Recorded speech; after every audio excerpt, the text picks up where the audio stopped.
¿Qué es un conflicto? Oposición o desacuerdo entre personas o cosas. No solo las personas pueden entrar en conflicto, las cosas pueden entrar en conflicto cuando no casan una con la otra. Hay un conflicto entre una y otra. ¿Qué es un pleito? Enfrentamiento o disputa entre dos personas o partes en un juicio. Enfrentamiento o discusión entre dos o más personas por diferencias de opiniones o de intereses. Cuando opinamos diferente, cuando tenemos un punto de vista diferente, eso se vale. Pero luego de no ponernos de acuerdo, entramos en conflicto o entramos en un pleito.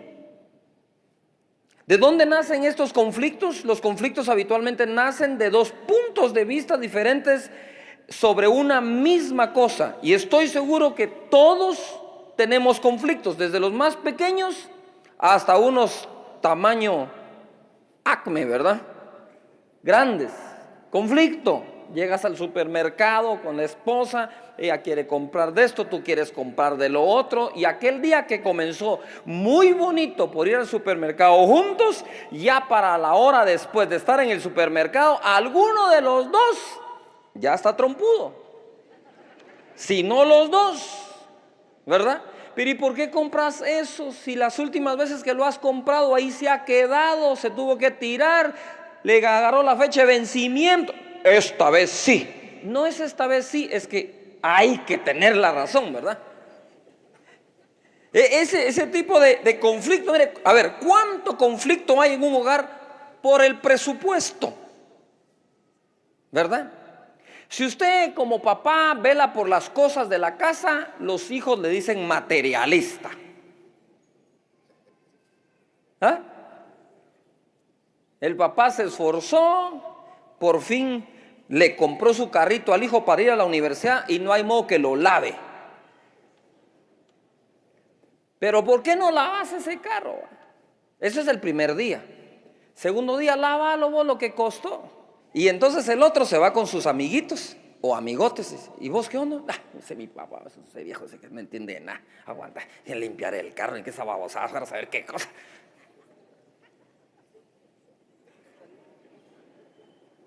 Por fin hizo el sacrificio, ya no tiene un carro, la familia tiene dos. Y entra usted al carro de la esposa y está aquel alboroto. Un licuado por aquí, el maquillaje por allá. Abre la guantera y se salen los regalos de Navidad. Usted no sabe qué le está pasando. Pero normalmente, ¿quién desordena la casa? ¿Quién la paga o los que no saben cuánto cuesta? Nadie de nosotros está libre de conflictos. Lo único que hay son personas un poco más sabias para resolverlos que otras. Pero todos tenemos conflictos. En el trabajo hay conflicto, en el matrimonio hay conflicto, en las relaciones hay conflictos, ¿verdad? En Santiago capítulo 4 verso 1, la escritura nos va a enseñar algo poderoso, dice: ¿de dónde vienen las guerras y los pleitos entre vosotros? ¿No es de vuestras pasiones las cuales combaten en vuestros miembros?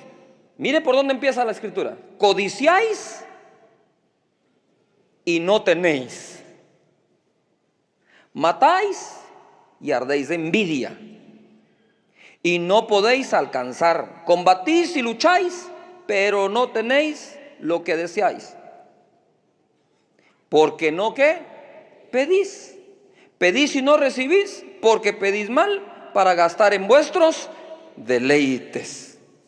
Ahora pongan atención, la solución no es no desear, la solución no es no querer tener, la solución es saber cómo obtenerlo, y la mejor vía para obtener algo es pedirlo a Dios. Ahora vamos a comprender por qué tanto insistió Jesús: todo lo que pidan, lo que deseen, lo que necesiten, pídalo en mi nombre al Padre y Él se los va a ¿qué?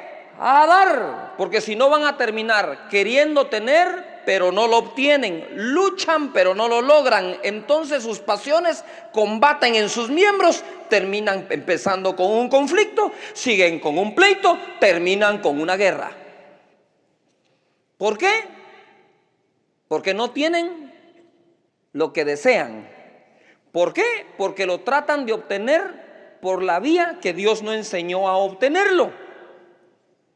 ¿Todavía están acá?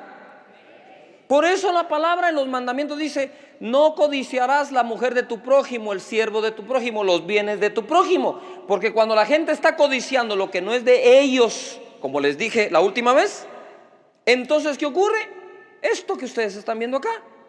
Le dije: no puede codiciar la mujer que no es suya. Va a terminar en un adulterio, va a terminar en un gran pleito, la admiración de sus hijos se va a acabar. ¿De dónde vienen pues entonces estas pasiones que terminan en pleitos y en guerras? Vienen de las pasiones que batallan en los miembros que uno tiene, en uno, la carne. En Lucas capítulo 12, verso 13, vamos a encontrar la historia de dos hermanos en conflicto, ¿verdad? Y va pasando Jesús por ahí y le dijo uno de la multitud: maestro, di a mi hermano que parta conmigo la herencia. A primas y primeras, ¿cómo suena? Que el otro se la estaba clavando, ¿eh? Se estaba agarrando la herencia.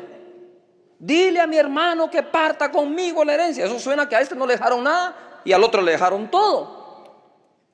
Pero ¿y quién sabe por qué? El padre ya no está como para irle a preguntar qué pasó. Entonces, ¿cómo lo va a resolver Jesús? No le pudiera preguntar al papá: mira, ¿por qué le dejaste solo a uno y no al otro? ¿Verdad? Y entonces el padre, si estuviera vivo, podría haber dicho: es que este fue responsable y esto es un irresponsable. Lo que me costó hacer todo lo que hice para dejárselo al irresponsable, prefiero dejárselo al responsable, porque el otro todo se lo va a malgastar. Así que aquí está seguro, ¿verdad? O pudo haber dicho: no, yo le dejé parejo. Entonces el otro fue un pícaro que agarró al abogado y cuando ya se estaba muriendo el otro, llegó y que firmara, ¿verdad? Entonces, que firme. No sabemos. Jesús sabía, tampoco. Y entonces le trae este caso: dile a mi hermano que parta la herencia conmigo. Y mira lo que contesta el 14. Mas él le dijo: hombre, ¿quién me ha puesto sobre vosotros como juez o partidor? Me encanta la sesión de consejería de Jesús. Y les dijo: mirad y guardaos de toda avaricia, porque la vida del hombre no consiste en la abundancia de los bienes que posee. La avaricia determinaría la manera de resolver este conflicto entre los hermanos. Mientras hubiera avaricia, el conflicto no se iba a resolver. Entonces, mire, él sabía que había un pleito. Pero ¿de dónde vienen los conflictos, los pleitos y las guerras? Dice Santiago: de las obras de la carne, ¿sí?, que batallan dentro de nosotros. Entonces Jesús sabía lo que estaba pasando. ¿Qué estaba pasando? Que ahí había carnalidad, y mientras hay carnalidad no se resuelve el conflicto. Entonces le dice: a mí nadie me puso por juez y partidor entre ustedes, y de una vez se los anuncio, ni entre todos ustedes tampoco. El conflicto lo resuelve usted. ¿Cómo? Dejando de actuar en la carne. Cuando se actúa en la carne, cuando se contesta en la carne, cuando se aborda en la carne, las cosas se vuelven un conflicto. Hasta el punto de volverse ¿qué? Atentados y o guerras. Dice: no. Dejen la avaricia, hombre. Chao, ahí nos vemos. Y estaban perdiendo la vida. Pero miren, les voy a dejar algo claro: la vida no consiste en la abundancia de los bienes que se posee. No pelee por eso. Y usted está peleando por 200 pesos. Señor, decirle a mi hermano, toca a mi hermana. Padre, yo voy a ayudar para que le hables a aquel. Oración carnal. Porque el Señor dijo: perdona a los que te deben. Es que ahí es donde uno no quiere ser cristiano, Ahí es donde uno dice, ¿para qué me convertí? Mejor primero le cobro y después me convierto. Gálatas capítulo 5 verso 16 dice así: digo pues, andad en el espíritu y no satisfagáis los deseos ¿de qué? De la carne, porque el deseo de la carne es contra el espíritu y el del espíritu es contra la carne, y estos se oponen entre sí para que no hagáis lo que quisierais. 18. Pero si sois guiados por el espíritu, no estáis bajo la ley, y manifiestas son las obras de la carne, que son adulterio, fornicación, inmundicia, lascivia, idolatría, hechicería, ponga atención, enemistades, pleitos, celos, iras, contiendas, disensiones, herejías, envidias, homicidios, borracheras, orgías y cosas semejantes a estas, acerca de las cuales os amonesto, como ya os lo he dicho antes, que los que practican tales cosas no heredarán el reino de Dios. Le voy a leer algunas otra vez, que son las que hoy nos interesan por el tema. Enemistades, pleitos, celos, iras, contiendas, disensiones, envidias y homicidios. Todo eso tiene que ver con relaciones interpersonales. El mayor conflicto de los cristianos son cómo mantener sus relaciones interpersonales saludables. Porque yo me puedo aprender a relacionar con Dios en la medida que me aprenda a relacionar con los humanos. Porque si no me relaciono bien con el que veo, es mentira que estoy bien relacionado con el que no veo. ¿Todavía está acá? ¿Usted quiere saber cómo es una persona realmente con Dios? Mire cómo es la persona con los demás. Si la persona está bien con los demás, seguramente tiene cierta habilidad ya desarrollada para relacionarse con el que no ve. Pero ¿cómo me relaciono yo bien con el que no veo si no me relaciono bien con los que veo? Entonces eso se convierte en un autoengaño. Tú tienes que salir del autoengaño, ¿va? Y vivir en la verdad. Voy a aprender a llevarme mejor con todos los que me rodean, porque esto va a ser señal que voy a aprender a llevarme bien con aquel que no veo, que es mi Padre Celestial. Amén. Muy bien. Ojo acá. Disensiones, ya les dije que es un pleito, ¿verdad? Que era un conflicto, pero disensiones es una falta de acuerdo entre dos o más personas, o falta de aceptación de una situación, opinión o decisión. Tu jefe decide algo, ¿verdad?, que quizás tú no logras comprender y entras en conflicto. Entonces ahí se llama conflicto de intereses. Los intereses están en conflicto. ¿Me estoy explicando acá?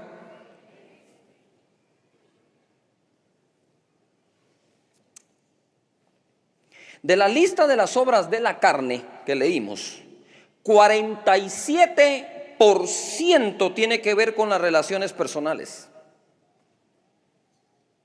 47%, prácticamente el 50%. Quiere decir que de las obras de la carne, la mitad tienen que ver con las relaciones con las personas y la otra mitad con inmundicias, lascivias, adulterio. Bueno, el adulterio también vendría a ser algo que está dentro de las relaciones. Y la fornicación también. O sea que son más todavía que en las obras de la carne. Entonces, ¿dónde pueden manifestarse más? En las relaciones.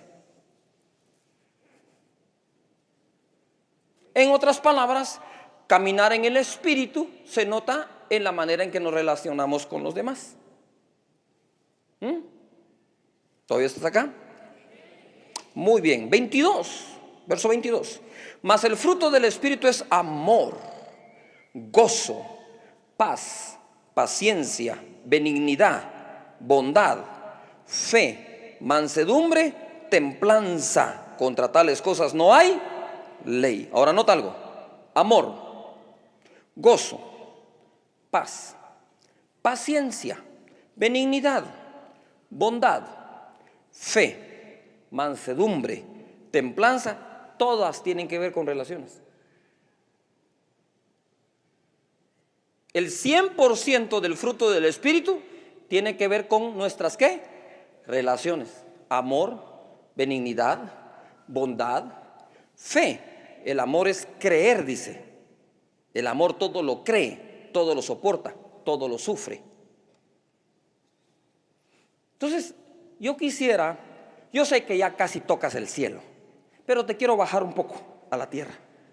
Los espirituales caminan en la tierra, no se mantienen en las nubes.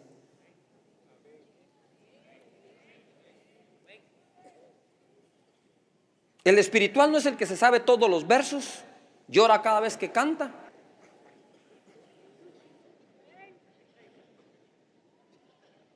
El espiritual es el que logra coordinar la paz de toda su casa. Aunque entró tarde al culto y media adoración logró agarrar.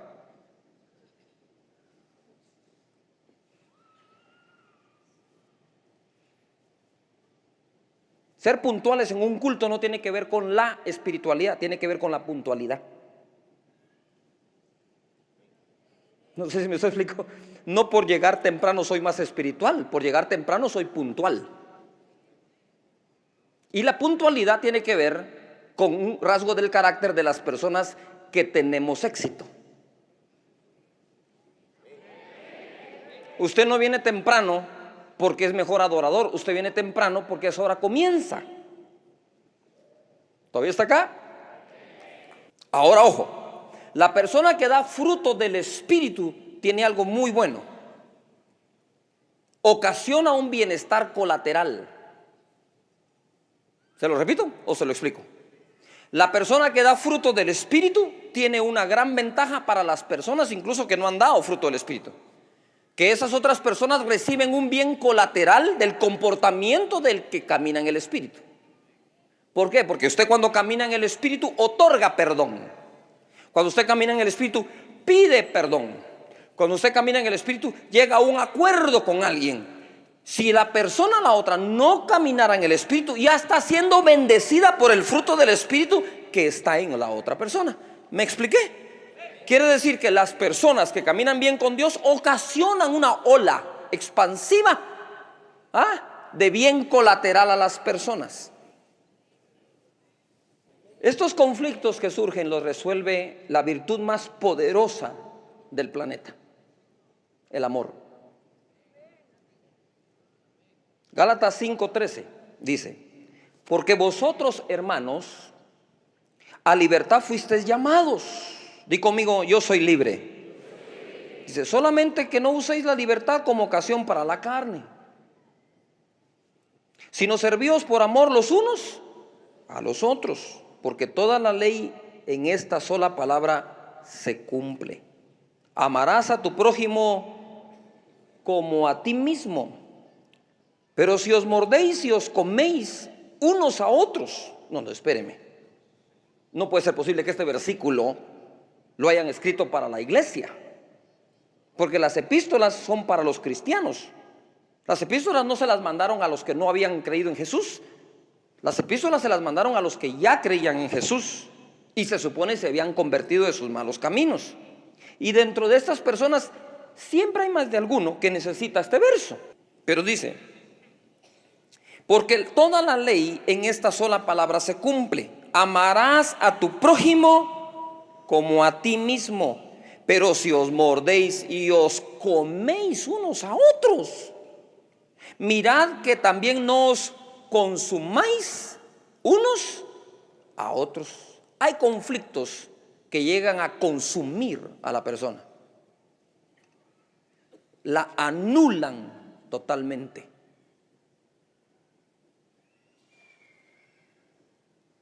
Entonces, para no llegar a ese extremo, lo que hay que hacer es no empezar la carrera.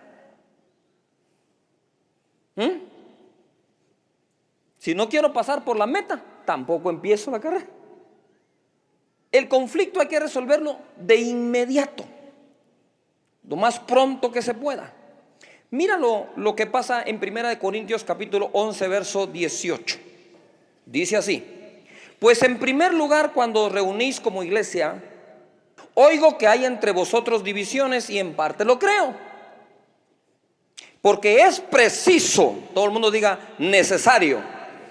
De nuevo dígalo, necesario.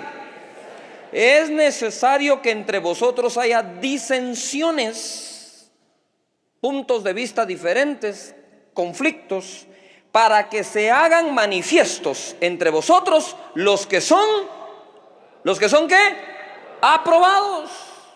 Entonces, cuando hay dos personas en medio de un pleito, ¿qué hago yo? Pues nadie me puso por juez y partidor, pero sí de intercesor.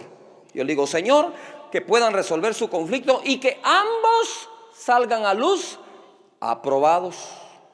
Entonces una persona dice, es que fulano me ofendió en el grupo, por eso ya no voy. Los dos salieron reprobados, uno que ofende y el otro que no perdona. Si la falta de perdón también es pecado.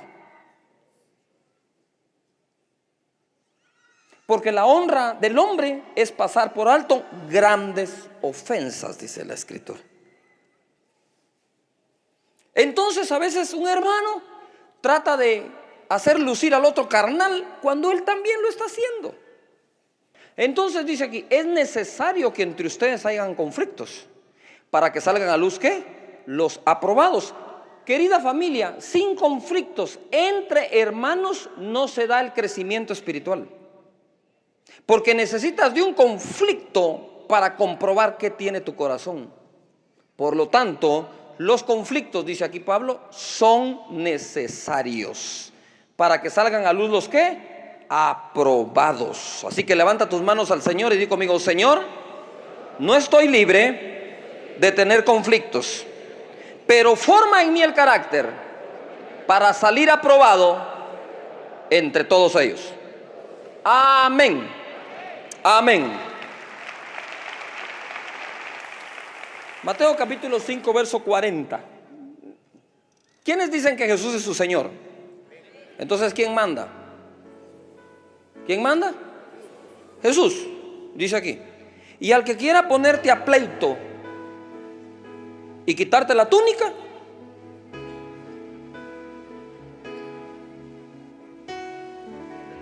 déjale también la capa. Fin del conflicto.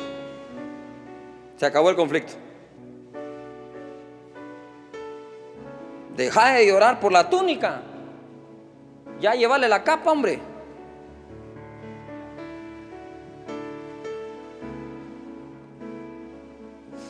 Lucas capítulo 17, verso 3. Mirad por vosotros mismos. Si tu hermano pecare contra ti, repréndele. Y si se arrepiente, perdónale. Reprender no es maltratar. Si tu hermano peca contra ti y no sabes reprenderle, sino maltratarle, el conflicto no se va a resolver nunca.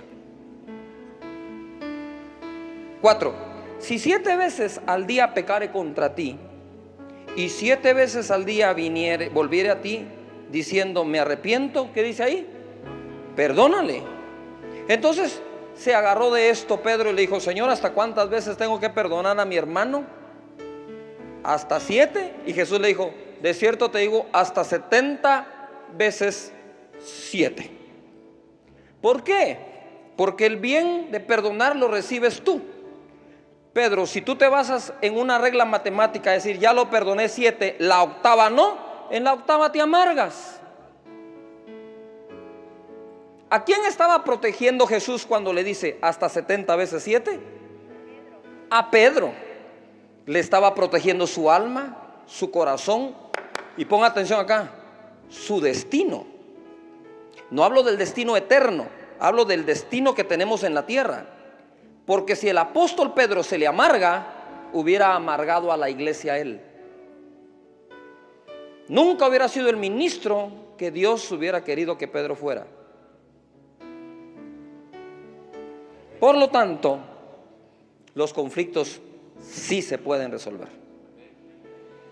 Hay que evitar entrar en uno, pero si ya estás en uno, te voy a rogar que lo sepas resolver. Oye la voz del amor, de la benignidad, de la paz, de la mansedumbre, de la templanza, porque ese es el fruto del Espíritu. Si actúas no violando eso, el conflicto se va a resolver. Yo lo quiero terminar orando hoy. Mira cómo resuelve Dios los conflictos. Dice el profeta que Dios dice, ven y estemos a cuentas. Si tus pecados fueren rojos, serán emblanquecidos. Él abordó el conflicto. Ninguno de nosotros subió al cielo para resolverlo. Él bajó a la tierra para que se resolviera. Quiere decir que nosotros, si decimos ser espirituales, debemos dar el paso para resolver el conflicto.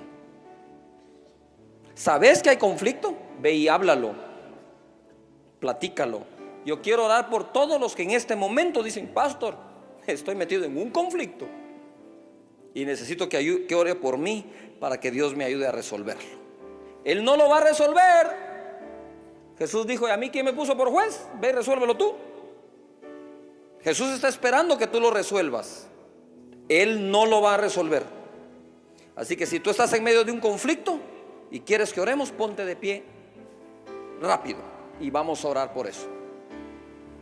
Yo no quiero terminar sin darte a ti la oportunidad que resuelvas el conflicto que tienes con Dios.